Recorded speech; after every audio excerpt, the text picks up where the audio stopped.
Picture this, one that feels so normal you probably don't even realize you've been part of a psychological experiment every single time it happens. You walk into a movie theater. You're hungry, but at the same time, you're trying to be disciplined with your money. You tell yourself something simple and responsible, just the small popcorn, nothing extra, no oversized bucket, no unnecessary spending, just the small. You reach the counter. Above it, the menu board is glowing. Small popcorn, $6.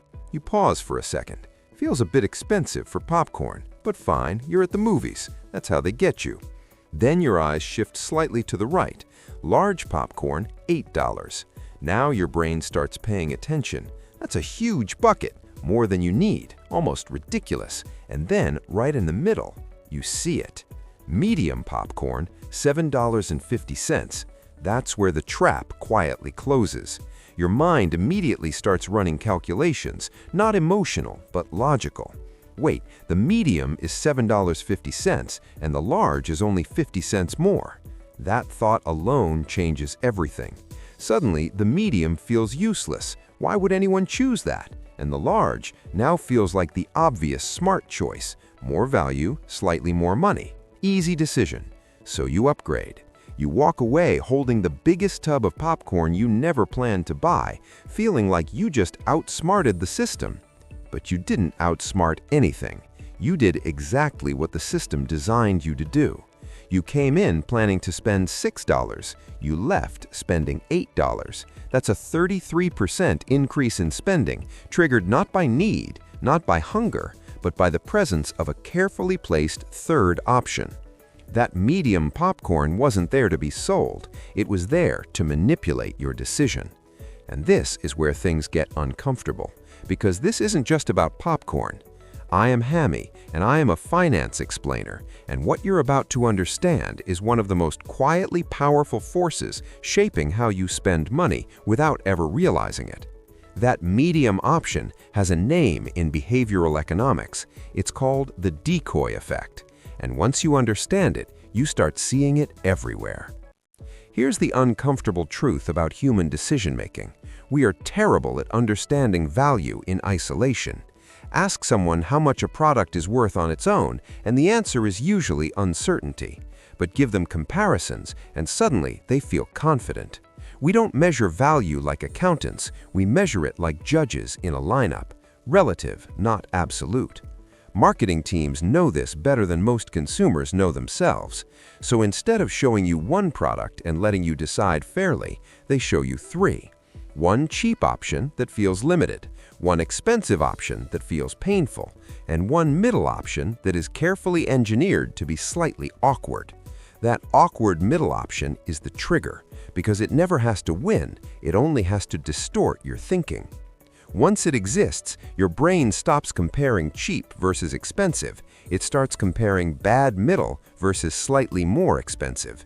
And in that comparison, the expensive option suddenly feels reasonable, not because it became cheaper, but because your perception shifted. This pattern shows up everywhere. Take technology pricing. A base model storage option looks restrictive. The mid-tier looks expensive for what it offers. The top tier suddenly feels like just a bit more for significantly more value.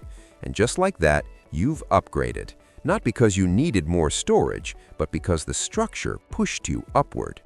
The same pattern was famously tested in behavioral economics research on subscription pricing. Three options are presented: a cheap digital plan, a print-only plan that makes little sense, and a print plus digital bundle priced almost the same as the print-only option. Logically, the middle option should be useless, and it is, but psychologically it is essential. Because once it exists, the bundle suddenly looks like a deal.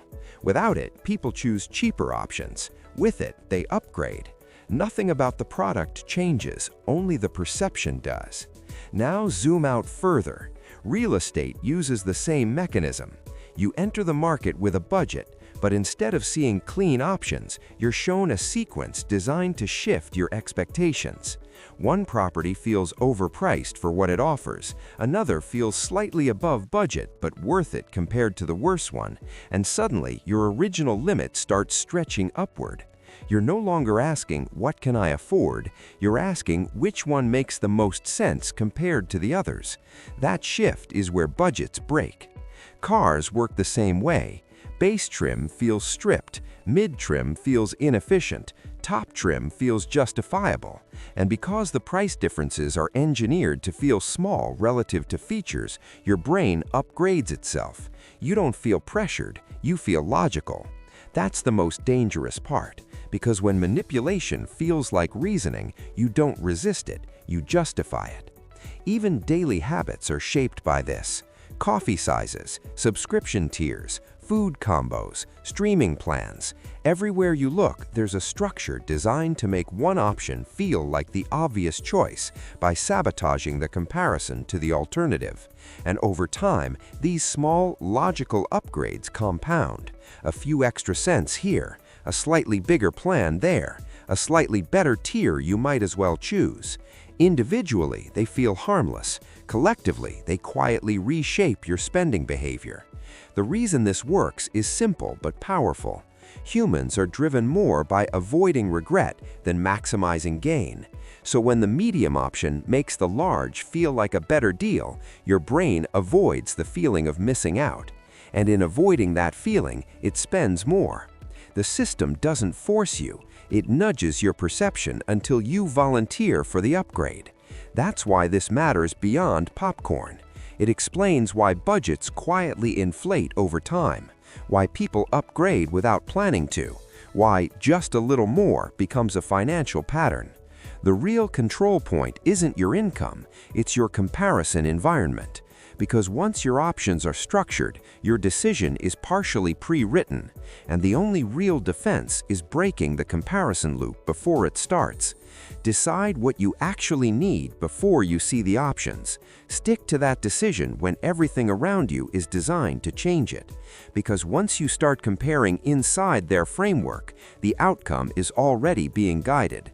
And most people never realize they weren't choosing freely. They were choosing between versions of the same trap.